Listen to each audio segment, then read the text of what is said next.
What's up guys, Lifting here. My main goal for the Breach League is Uberlap farming. This means I'll be making several characters with the intent of turning them into efficient Uberlap farmers and sharing the build guides with you.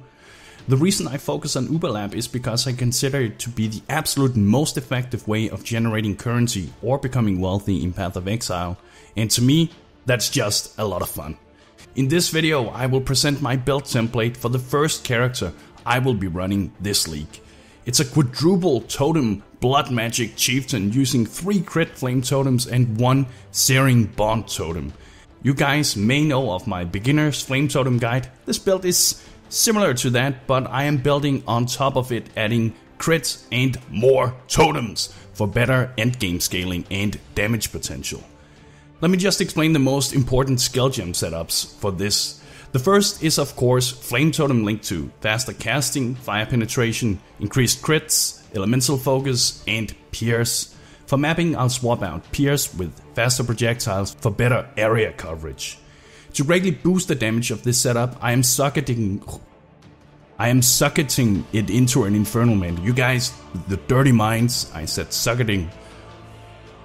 This chest pretty much has it all, +1 to fire gems, increased fire damage and increased critical strike chains.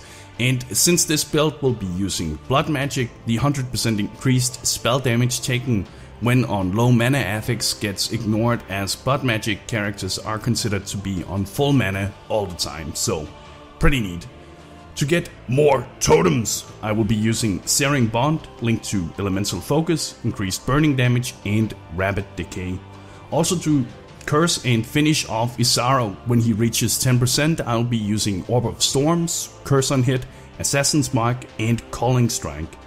For faster movement and defense, I'll be using Shield Charge and Fortify. Rolling Blades can work too if you end up using a dagger, that is. Besides that, I will probably have a cast when damage taken Immortal Call setup, a Golem, and well, besides that it doesn't matter too much. Feel free to add in whatever you prefer to your remaining sockets. If you want to do some mapping, then consider using Wall Haste too. And before you ask, no, I won't be using the Winds of Change gloves for this character. For Uberlap running, I don't like the 10% movement speed penalty, and since I'm going crit, Maligaro's Virtuosity is going to deliver more damage anyway.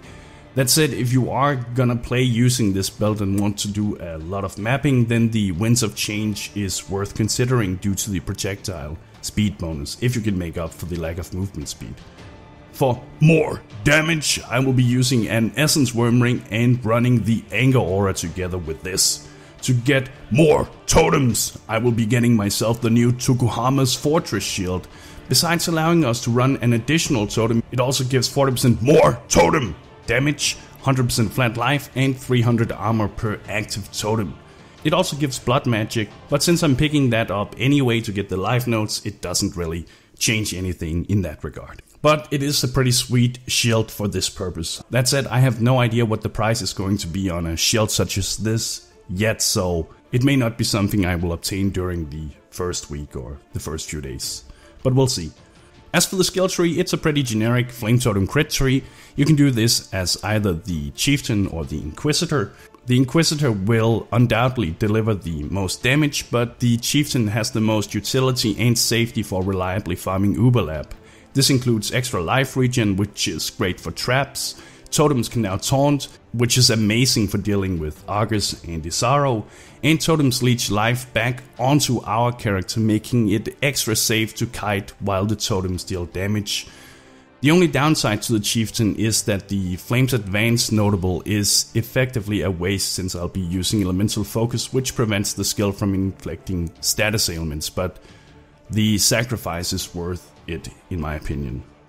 Then again, the Inquisitor does have the highest damage potential due to the massive amounts of crit and crit multiplier you get, not to mention that you effectively ignore enemy resistances when critting, and thus allowing you to use another support gem instead of fire penetration for potentially even more damage. So yeah, if your goal is efficient mapping or just getting the highest amount of damage possible for this build, then go with the Inquisitor. As for the skill tree, it is, as I said, a fairly generic crit tree. The way I'm going about it is fairly similar as to how I leveled my beginner's Flame Totem build. We branch through the life notes into Warrior's Blood, then heading directly 4 and into Ancestral Bond. After that I will pick up Blood Magic and Ironwood. From here I will start to branch into the Witch Zone and pick up Shamanistic Fury for Totem power.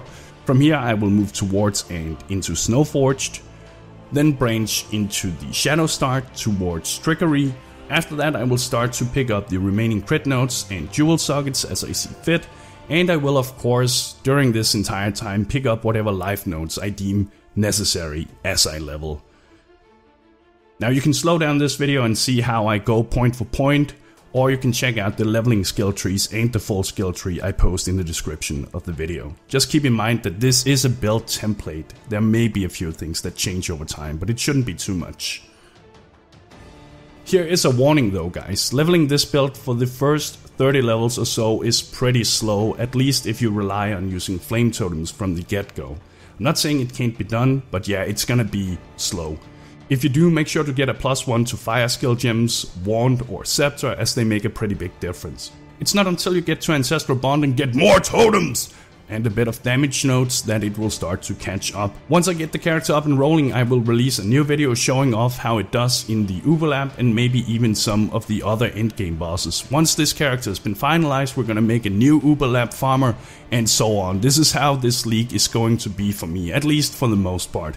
Anyway, best of luck guys if you decide to try this out. If you like me, like more totems, subscribe. Thank you for watching, and bros, do you even nerd?